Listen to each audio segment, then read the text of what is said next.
saya melihat bahwa ekonomi kita ini kalau kita bicara 2022 membangun harapan, Ya. harapan menurut saya di depan mata ini ada di industri pariwisata, Pak. Ya. Dan industri pariwisata ini, jangan salah Pak, industri pariwisata ini efek dominonya besar sekali. Ya ke hotel, ya ke restoran, ya ke warung, ya ke toko oleh-oleh, ke toko souvenir. Dan rata-rata yang saya sebut-sebut tadi, industri tadi itu menyerap banyak sekali tenaga kerja.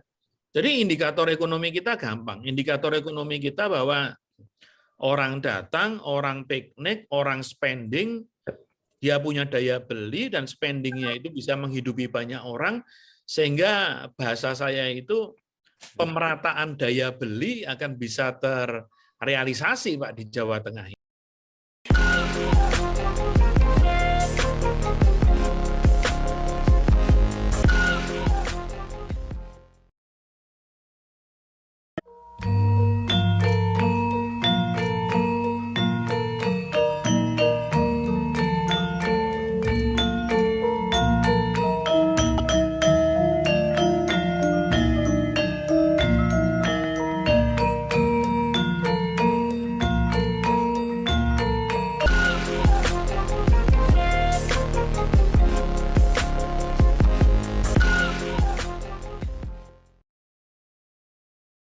Assalamualaikum warahmatullahi wabarakatuh.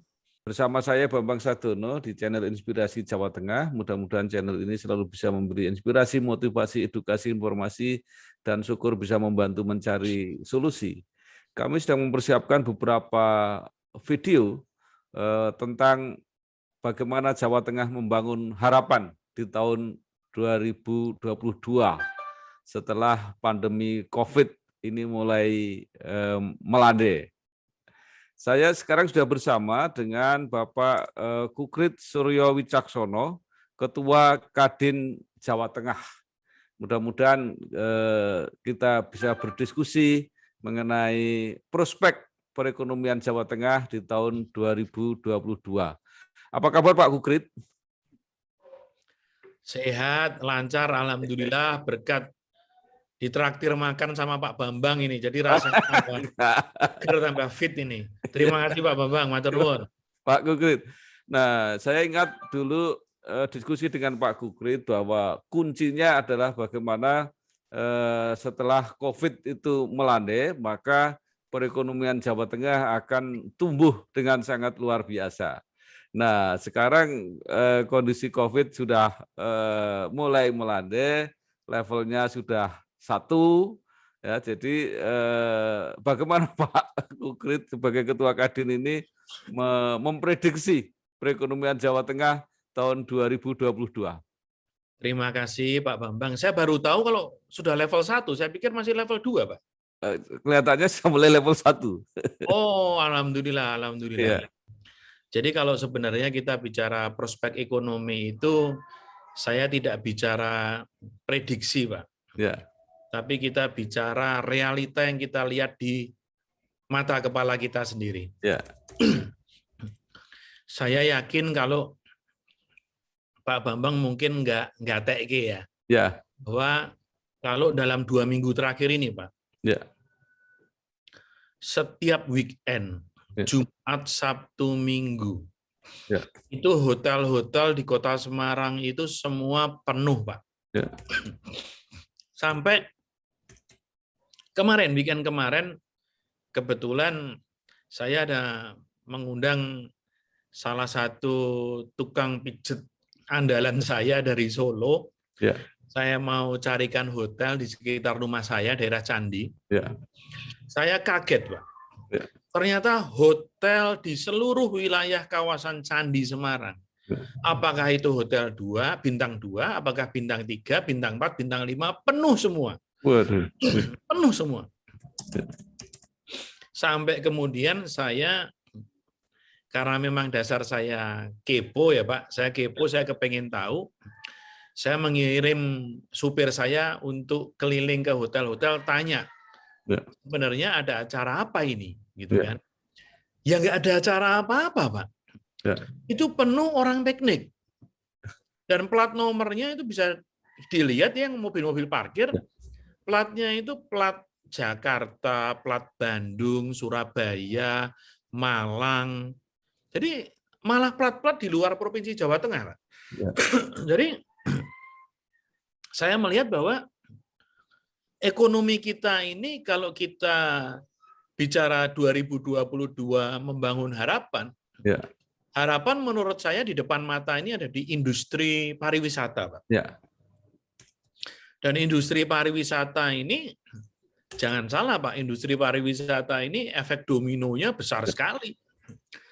Ya ke hotel, ya ke restoran, ya ke warung, ya ke toko oleh-oleh, ke toko souvenir. Dan rata-rata yang saya sebut-sebut tadi, industri tadi itu menyerap banyak sekali tenaga kerja. Ya. Jadi indikator ekonomi kita gampang. Indikator ekonomi kita bahwa orang datang, orang piknik, orang spending, dia punya daya beli dan spendingnya itu bisa menghidupi banyak orang, sehingga bahasa saya itu pemerataan daya beli akan bisa terrealisasi Pak di Jawa Tengah ini.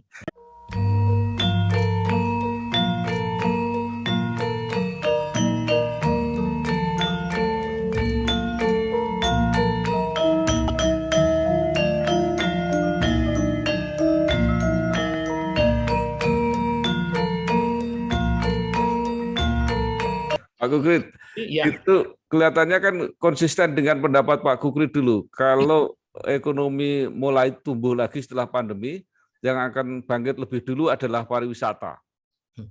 Betul, dulu kan kira-kira setahun yang lalu saya pernah ngendiko ya dengan Pak Bambang. Dan ternyata betul Pak, karena apa? Bisa dibilang padahal sekarang ini Pak, sekarang ini kehidupan ekonomi boleh saya bilang belum berjalan dengan sebagaimana mestinya. Ibarat orang bangun tidur itu sekarang baru ngelilir Pak. Ya. Belum ngolet, Ya. belum bangun, belum berjalan. Ya. Jadi jenengan bayangkan kalau baru ngelilir saja sudah sedemikian, ya saya boleh katakan meriah ya Pak. Ya. Coba, jadi para pemirsa semua, saya ini punya satu restoran yang kebetulan restoran favorit yang sama dengan Pak Bambang Sadono ini. Satu restoran di kawasan Tri Lomba Juang. Saya langganan di sana sudah cukup lama, dan setiap kali saya ke sana, apalagi selama COVID ya, 1 tahun, 1,5 tahun terakhir itu nggak pernah penuh restoran itu. Ya. Restoran itu paling isinya cuma 3 meja, 2 meja gitu ya. Sampai saya sempat batin dengan istri saya pada saat itu, wah ini restoran andalan kita sebentar lagi bisa kukut ini karena sepinya seperti ini. Tapi ternyata restoran itu masih bisa survive, dan bahkan di hari Minggu kemarin, saat saya ke rumah makan itu dan ketemu Pak Bambang Sadono, itu rekor selama ini saya lihat restoran itu penuh. Mejanya semua terisi. Saya sampai dalam hati saya mengatakan bahwa kok tumben ini rumah makan ini penuh sesak sampai mejanya tidak ada yang tersisa. Artinya apa? Artinya orang bukan hanya kebelet untuk berwisata, Pak. Tapi orang juga kebelet untuk spending. Orang kebelet untuk mereka menyalurkan hobinya, hobi olahraga, hobi makan, hobi piknik, hobi jalan-jalan di pasar, di mall. Nah ini mungkin sekarang saatnya itu, Pak. Jadi saya rasa ini prospek Jawa Tengah akan sangat cerah, walaupun saya katakan ini masih dalam tahap ekonominya masih tadi ya Pak, masih apa ngelilir tadi Pak ya. Kira-kira gitu Pak. Pak Kukrit, apa ini bukan kayak gejala kemaruk gitu? Karena orang habis sakit terus kemudian agak seger gitu apa, agak senggang terus wah terus ke mana-mana gitu. Gimana Pak? Sudah pasti kemaruk Pak. Sudah pasti kemaruk. Jenengan coba bayangkan kemarin pada saat galak-galaknya PPKM itu kita bisa dibilang 3 bulan kita di kerangkeng di sangkar emas di rumah kita masing-masing.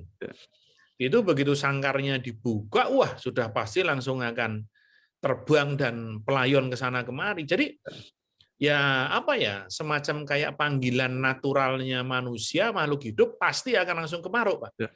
Tapi saya katakan bahwa ini bisa menjadi awal yang bagus karena dengan kemaruknya konsumen ini, bahasanya Pak Bambang tadi, Ya. kemaruknya konsumen ini efeknya kemana-mana, Pak. Okay. Katakanlah restoran yang kita makan kemarin, Pak. Kalau itu rame terus, orang kemaruk makan terus, Ya. supplier dagingnya juga pasti hidup. Ya. Supplier sayurnya juga pasti hidup. Ya. Supplier buah-buahan, ikan-ikannya juga pasti hidup. Ya. Jadi efek kemaruk ini justru akan mendatangkan apa ya? Mendatangkan pemerataan kesejahteraan kemana-mana. Jadi saya rasa itu sesuatu yang menarik, Pak Bapak.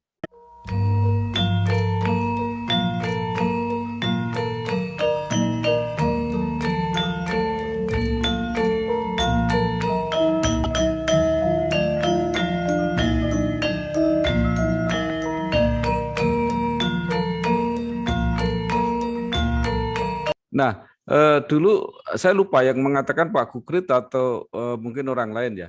Jadi pariwisata itu justru akan sangat besar dampaknya kalau yang mulai bergerak bukan orang yang sekedar berwisata, tapi orang bisnis. Ini Pak, logikanya ya. Ya. Logikanya itu wisata itu kan nggak duit, Pak. Ya.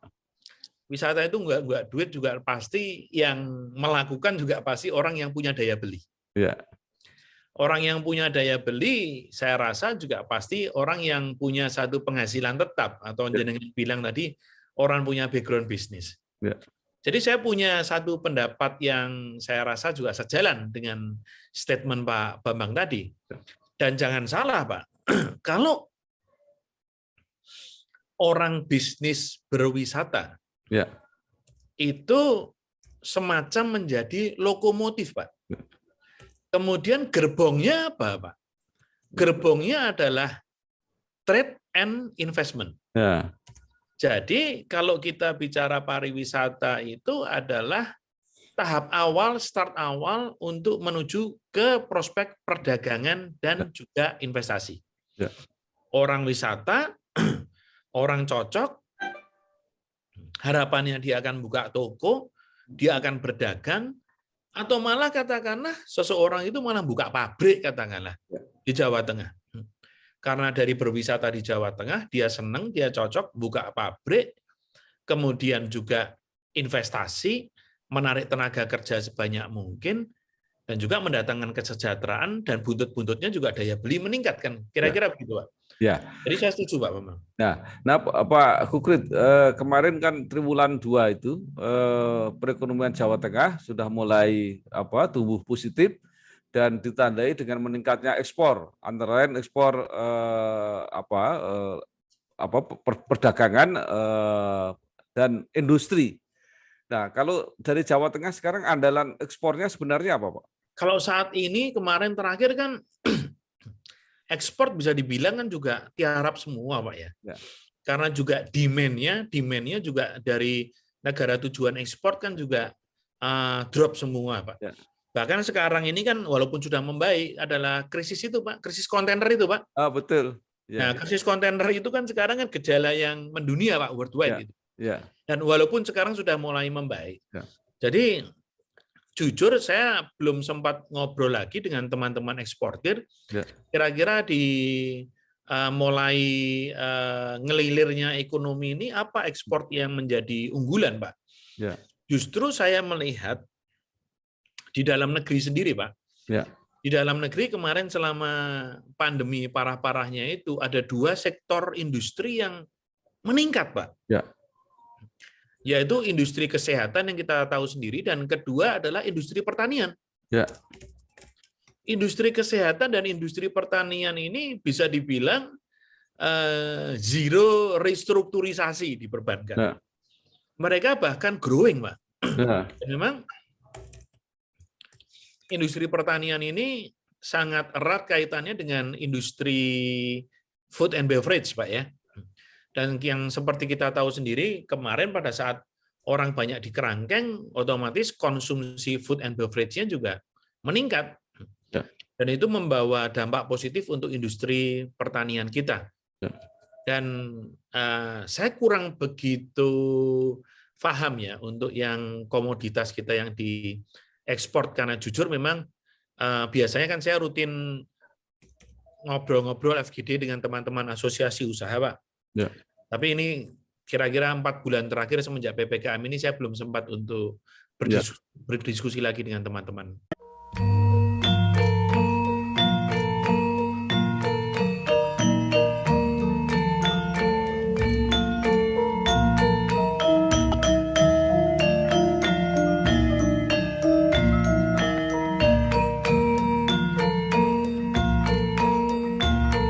Baik, Pak Kukrit, kalau mengenai kegiatan industri, ya, terutama investasi, itu kan kemarin agak terhenti waktu pandemi, bahkan kawasan industri yang di Brebes itu katanya sama sekali tidak bergerak katanya. Nah, sekarang kira-kira gimana nanti 2022 ini?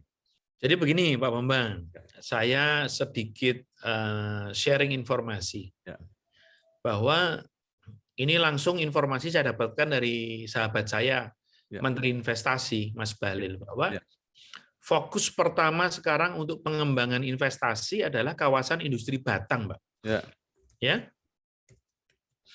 Karena kawasan industri Batang ini betul-betul dikebut supaya paling tidak 2023 itu 75% dari keseluruhan lahan yang ada sudah bisa optimal beroperasi. Dan saat sekarang kan sudah pembangunan tahap pertama, Pak, seluas 175 hektar. Di mana di 175 hektar itu 70% investornya adalah investor asing. Jadi seperti yang saya katakan di awal bahwa konsentrasi pengembangan kawasan industri saat ini adalah di kawasan industri Batang. Baru setelah nanti Batang berkembang, pemerintah akan coba fokus di Brebes, Pak. Karena yang saya dengar, kalau di Brebes itu biaya nguruknya aja sudah triliunan sendiri. Sudah triliunan sendiri yang di Brebes itu. Jadi fokus pengembangan menggunakan yang tanah milik PTPN ini, Pak, yang di Batang seluas 4.500 hektar. Dan saya rasa nanti situ akan menjadi bukan hanya Batang, tapi juga Semarang akan menjadi sentra komersial bisnis ya, Asia Tenggara mungkin, Pak, karena ini juga kawasan industri terbesar se-Asia Tenggara. Batang itu menarik karena investornya bisa sewa, jadi tidak perlu membeli. Dan ada yang dikasih gratis, Pak. Ya? Ada yang diberikan gratis di tahun-tahun awal. Iya. Ya, yang besar-besar itu yang menyerap tenaga kerja banyak sekali, itu diberikan semacam kayak fasilitas gratis di tahap awal, untuk kemudian nanti setelah dia betul-betul bisa running semestinya, baru nanti dikenakan biaya. Luar biasa. Nah, Pak Kukrit, bagaimana dengan existing yang sudah mulai jalan itu prospeknya? Itu kawasan industri Kendal dan kawasan Wijaya Kusuma di Semarang. Ya, kalau saya lihat sebenarnya saya kurang begitu memantau kalau yang Wijaya Kusuma, Pak. Tapi kalau yang di Kendal itu kebetulan kan atasan-atasannya itu beberapa teman saya main golf.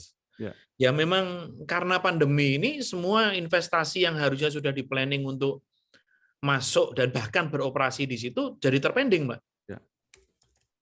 Karena juga demand-nya rendah dan juga progresivitas dari pertumbuhan ekonominya minus. Saya rasa itu menjadi alasan untuk menjadi tidak menarik untuk melakukan investasi di saat-saat seperti sekarang, Mbak. Sehingga banyak sekali yang memang awalnya sudah investor sudah confirm ya, bahkan sudah memilih lahan dan lain-lain, akhirnya ya jadi tertunda, Pak.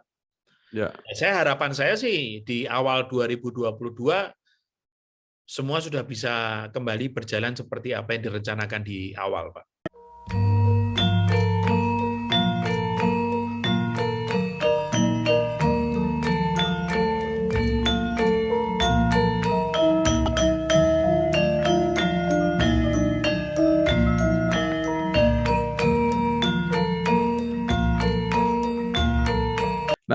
Pak Kukrit, ada juga orang yang berpendapat ini pemerintah ini hanya berkonsentrasi di Pantura, pusat-pusat industri diletakkan di apa namanya di utara, sehingga miring ini ke utara. Akibatnya apa? Banyak apa ya air tanah dan sebagainya diambil sehingga intrusi air laut atau apa namanya itu penurunan tanah di Pantura ini cepat sekali turun. Nah, kenapa tidak berusaha juga diletakkan di Semarang ini industri kok di Semarang di selatan industri-industri ini Pak? Akses, Pak. Ya. Nomor satu akses, Pak. Sekarang saya boleh katakan saya ini sering, Pak, katakanlah di hari Sabtu, Minggu, iseng-iseng makan siang sate Batibul ke Tegal gitu, cuman 1,5 jam gitu, habis itu kembali. Karena kembalinya nomor satu, Pak ya, investor itu. Nomor satu kalau dia mau datang ke sebuah negara dan melakukan investasi, nomor satu yang dilakukan adalah infrastruktur transportasi, Pak. Ya. Saya nyuwun sewu kalau saya ke daerah Demak, sana daerah Kudus, aduh luar biasa jalannya rusaknya, Pak. Belum juga macetnya ya. Tapi sekali lagi sesuai temanya jenengan 2022 membangun harapan.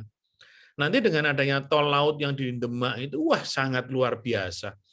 Bahkan saya boleh katakan bukan hanya kawasan-kawasan industri yang berkembang, Pak. Tapi juga Karesidenan Semarang, Gedung Capur, Pak. Saya bahwa nanti melihat yang namanya Semarang, yang namanya Demak, namanya Ungaran, Solotigo itu industri perhotelan berkembang, industri kesehatan berkembang, industri pendidikan berkembang, industri kerajinan UMKM berkembang. Ini faktor pendorongnya sangat luar biasa sekali, Pak Bambang. Jadi optimisme saya bahwa dengan nanti adanya tol laut ini, realisasi tol laut ini akan bisa banyak mendatangkan kesejahteraan untuk masyarakat kita. Kalau tadi jenengan bilang pantai utara dan pantai selatan, menurut saya sih nomor satu akses, Pak. Oke. Jadi ini kan soal keadilan apa ya masyarakat yang ingin itu diperlakukan seperti itu. Nah, betul ya. Ya, sekarang tadi Pak Kukrit mengatakan bahwa produk pertanian, perkebunan, mungkin peternakan, termasuk obat-obatan dan sebagainya, itu justru bagus di masa pandemi. Ini apa saja Pak produknya, bahkan ekspornya katanya juga meningkat dari produk pertanian perkebunan ini. Saya jujur dari sisi industri pertanian, saya tidak memantau yang dari sisi ekspor ya Pak ya. Tapi selama kira-kira 1 tahun terakhir, termasuk di situ yang pada masa PPKM kemarin galak-galaknya itu Pak, itu untuk konsumsi produk-produk pertanian kita meningkat kira-kira hampir sekitar 42%, Pak. Peningkatan apa namanya demand-nya itu meningkat sampai 42%. Nah, saya melihat bahwa ini efek orang mungkin nggak banyak ngapa-ngapain, banyak WFH di rumah, atau mungkin di rumah ya cuman nonton film, sementara nggak bisa kemana-mana, ke kantor nyambut gawe juga masih dilarang, akhirnya konsumsi dari sisi industri food and beverage, apalagi makanan-makanan sehat itu meningkat drastis, Pak. Bahkan kira-kira 1,5 tahun lalu saya punya sahabat, Pak. Saya punya sahabat sama-sama satu alumni SMA 3 dulu. Dia itu 1,5 tahun yang lalu itu pada saat ya awal-awal COVID lah.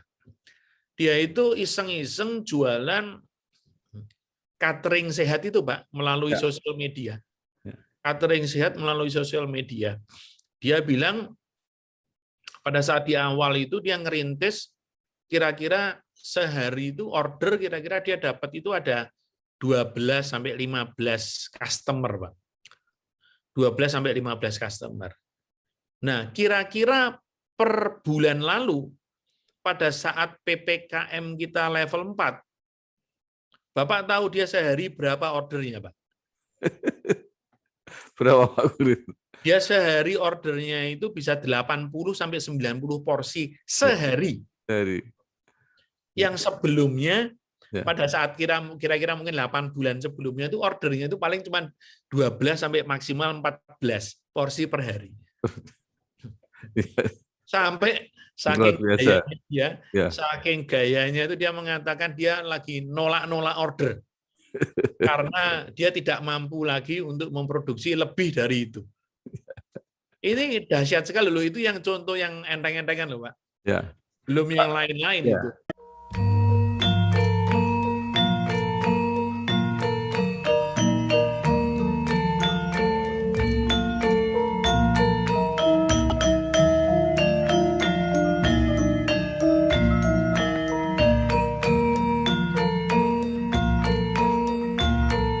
Pak Kukrit, sekarang kita diskusi tentang UMKM ya. Dulu orang membedakan kalau krisis 98-99 itu UMKM menjadi tulang punggung ketika usaha-usaha besar pada berjatuhan.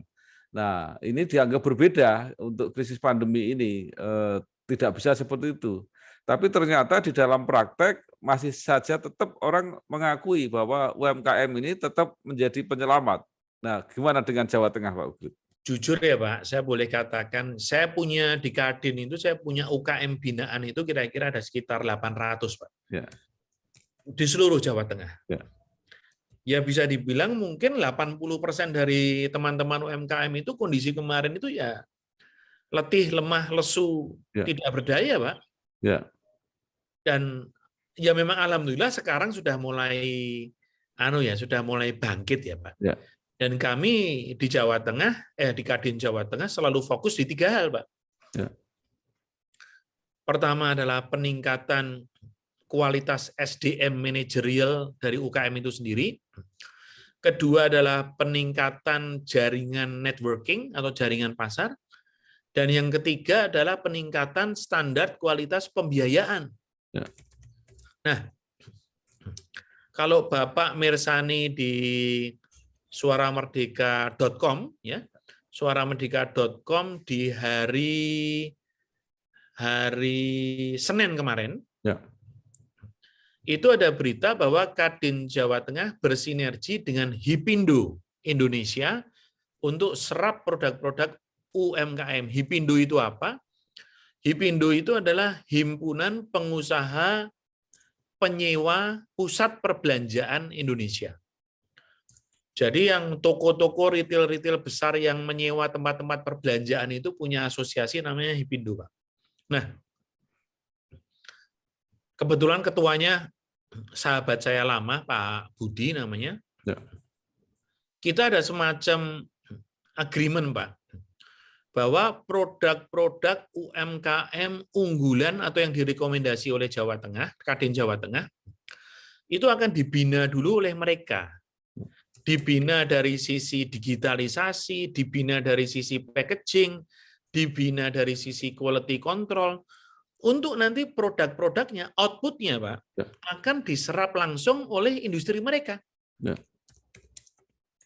Nah, di lain sisi, kira-kira 2-3 bulan yang lalu, kami Kadin Jawa Tengah juga sudah menandatangani MOU dengan Kanwil BRI Jawa Tengah dan juga Kanwil BSI Jawa Tengah, Bank Syariah Indonesia Jawa Tengah, bahwa produk-produk UMKM binaan Kadin Jawa Tengah yang sudah mendapatkan off-taker industri besar, itu akan diberikan semacam pinjaman jaminan modal kerja dari bank-bank tersebut tanpa harus memberikan jaminan, Pak. Ya. Jaminannya adalah PO dari off-taker ini. Nah, saya rasa ini udah lengkap sekali Pak untuk UMKM. Dari sisi pembiayaannya ada, dari sisi pendidikan peningkatan kualitas produknya ada, kemudian dari sisi penyerapan pasar juga ada. Nah, ini dalam waktu dekat akan segera kita eksekusi Pak Bambang. Ya. Kalau ini sudah eksekusi, ya insya Allah UMKM kita akan lebih sejahtera. Ya. Karena wis ora kudu mikir modal kerja, wis ora kudu mikir pasar, wis Kadin Jawa Tengah siapkan semua. Ya. Dan ini akan segera kita lakukan. Semoga bisa membawa manfaat, Pak Bambang. Oke.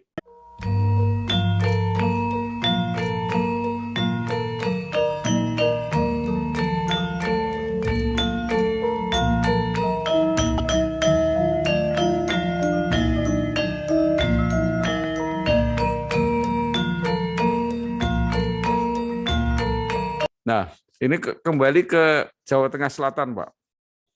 Tadi dikaitkan dengan pariwisata. Sekarang kan ada Badan Otorita Borobudur yang mulai punya proyek namanya Borobudur Highland. Nah, itu kira-kira seperti apa menurut Pak Kukrit? Saya kurang begitu paham terkait dengan Borobudur Highland, Pak. Tapi saya cerita sedikit. Kira-kira 6 bulan yang lalu, Ya. Saya diundang ke salah satu restoran besar di kawasan Borobudur. Itu saya diundang oleh sahabat saya, Mas Sandi Uno, Ya. Menparekraf. Di sana kita bicara juga dengan dirutnya Badan Otorita Borobudur, Ya. Ya. BOB. Nah, di sana sudah disepakati bahwa Kadin Jawa Tengah akan bersinergi dengan BOB dan juga dengan Suara Merdeka. Ya. Kita akan kembangkan kawasan BOB melalui apa, Pak? Melalui sport tourism. Ya. Sport tourism beberapa yang sudah kita siapkan untuk kita lakukan di BOB itu seperti lomba sepeda, ya. Ya. Sepeda khusus untuk perempuan. Ya. Kemudian juga ada lomba panahan, ya. Lomba panahan kita akan buat di sana. Dan juga kemudian lomba lari lintas alam, Pak. Ya. Menggunakan semua fasilitas yang ada di wilayah BOB. Ya.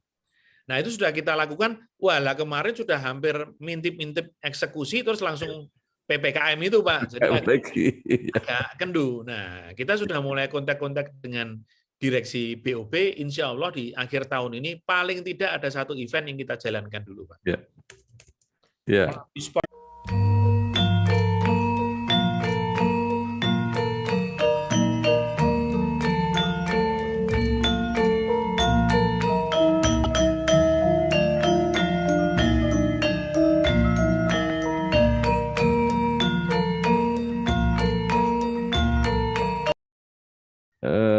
Jadi kalau melihat semua itu ada harapan yang cerah ya di 2022.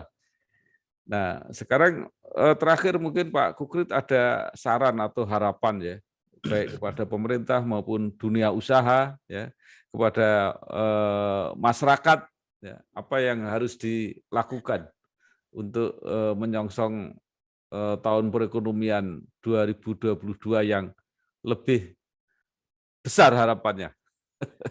Oke, siap Pak Bambang. Jadi ini masukan saya untuk para stakeholder ya, yang ada di Jawa Tengah ya, bahwa untuk membangun harapan yang positif di tahun 2022 ini hanya ada 2 kunci, Pak. Ya. 2 kata kunci ini yaitu inovasi dan kolaborasi. Tanpa ada satu inovasi yang out of the box, ya, saya rasa kita tidak akan bisa mencapai harapan yang kita harapkan. Ya. Kalau sudah ada inovasi out of the box dan kita tidak kolaborasi, ya, saya jamin tidak akan lama juga pasti akan kolaps. Seperti yang saya pernah katakan sebelumnya juga, Pak, di wawancara kita, mungkin krisis pandemi ini dalam waktu dekat sudah bisa lebih melandai. Ya. Tapi krisis ekonomi, recovery-nya mungkin akan butuh waktu yang lebih lama. Ya. Saya katakan mungkin bisa sampai 1–1,5 tahun ke depan, ekonomi kita baru betul-betul akan bisa berlari kembali. Nah, untuk pelan-pelan mencapai ke sana, Pak, pelan-pelan mencapai ke sana, kalau saya tadi mengibaratkan ngelilir ya, Pak, ya, ini harus ngelilir, ngolet, kemudian bangun, kemudian berjalan, itu tidak ada kata lain, harus kolaborasi, Pak. Ya. Dan saya yakin bahwa saluran YouTube Inspirasi Jawa Tengah ini akan selalu bisa memberikan masukan inovasi-inovasi terkini, bahkan sharing ini, Pak, seperti ini. Amin. Makanya sharing ide-ide seperti yang Ya. kita lakukan ini, bahwa inovasi dan kolaborasi tidak bisa enggak, mutlak harus dilakukan. Pemerintah butuh pengusaha, pengusaha butuh pemerintah, pengusaha butuh perbankan, perbankan butuh pemerintah, pemerintah butuh akademisi, akademisi butuh pengusaha. Semua balik-baliknya juga saling terkait satu sama yang lain, dan seperti yang saya katakan, kolaborasi kita harus semakin solid untuk mencapai 2022 Jawa Tengah membangun harapan gemilang, sehingga ekonomi bisa naik, orang punya daya beli, iklannya banyak, inspirasi Jawa Tengah, YouTube kebanjiran iklan, Pak. Alhamdulillah. Oke, amin. Terima kasih sekali Pak Gukrit Suryo Wicaksono, Ketua Kadin Jawa Tengah, yang sudah membantu kita untuk memetakan harapan di tahun 2002 di Jawa Tengah ini, khususnya di bidang ekonomi. Sekali lagi terima kasih Pak Gukrit. Selamat bekerja, sukses. Sukses, sehat, selamat, lancar selalu. Matur nuwun. Wassalamualaikum warahmatullahi wabarakatuh. Pemirsa semua, sehat, selamat, lancar, sukses selalu. Matur nuwun. Terima kasih.